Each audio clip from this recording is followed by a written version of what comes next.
السلام عليكم. بعد ما خرج واحد الفيديو لدراغانوف في السين ديالو في الاولمبيا في فرنسا، تيقول واحد الديسكور طويل وفي التالي غيختموا بالكلمه ديال فاك الراب المغربي. فدري نعطيكم الفيديو مصور من زاويه واحده اخرى فين تيبان الكونتكست ديال هضره دراغانوف كامله. من بعد غنشوفوا الجواب ديال دراغانوف واش داكشي مقنع ولا غير هضره. فنخليكم مع الفيديو نتفرجوا فيه كاملين باش نفهموا الكونتكست.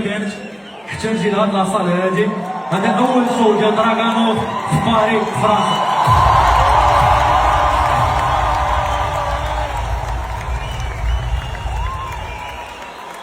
هادشي علاش كنت عارفكم كتحسوا بشي حوايج سبيسيال، عارفكم كتكونوا بعاد وعارف بلي مشي لصال ولا وريفر ماشي هي الحاجه اللي كتمثلنا اصلا حنا مغاربه ولا راب مغربي.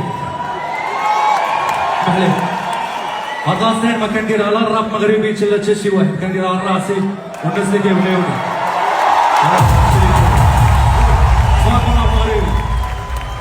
من بعد سيدي دابا كاملنا ما شفنا الفيديو، دراغانوف ما يخرج بالتصوضيح، ولكن يهضر مع هاد الباج اللي ديجا حطت اللعيبه يجي ايراب وغيبغي يبرر الموقف ديالو. اجي نشوفوا شنو قال.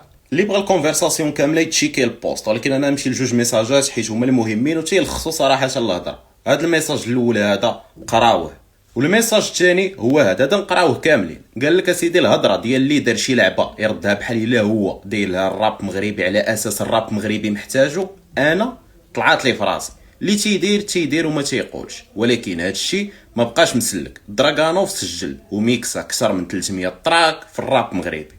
هذا هو الميساج. بصراحه تنزيدو لهذا الميساج، علاش البيبليك غوت وعجبو الحال من قلت داك الشيء؟ حيت ماشي مغاربه بيان سور كونو، كانوا غير مغاربه وكلشي تيكونسومي الراب مغربي، ولكن فهموا داك الشيء اللي قلت وتنشرح ليك. بون، اول حاجه خاي دراغانوف واخا دويتي وشرحتي ما عطيتيش التفسير ديال داك الجمله اللي تقالت في التالي ديال فاك الراب مغربي. الكونتكست في جي وداك الجمله في جي. وباش ندوي معاك بكل صراحه ونعطيك الراي ديالي بكل موضوعيه، انا شخصيا نقدر ندوز هضرتك كامل اللي قلتيها واخا ما نتفقش معاها. مثلا انا هاد السين تنديرها لراسي، ما تنديرهاش الراب مغربي. هذه هضره قلتيها انت نقدر ندوزها.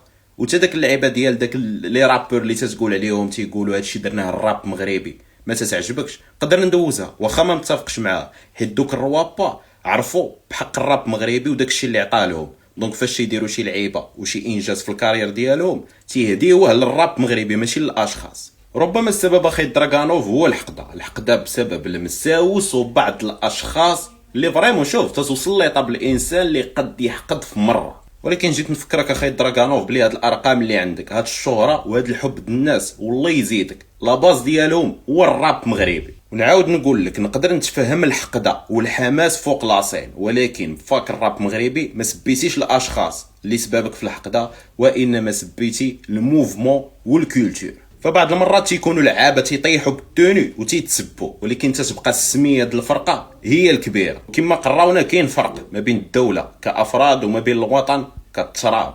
وانا تنقول لك اخي دراغانوف راه كاين فرق ما بين رابر برودوسر شي واحد خدام في اللابيل وقيس على ذلك اللي يكون حقدك، وما بين الراب مغربي ككولتور كموفمون اللي حنا فوق راسنا. واخر نقطه بالنسبه للبيبليك اللي صفق لك النص، ما دايما جاي في الهضره والنص واخدو الحماس، اما داك الهضره بالضبط ما تيصفقش عليها البيبليك ديال الراب مغربي.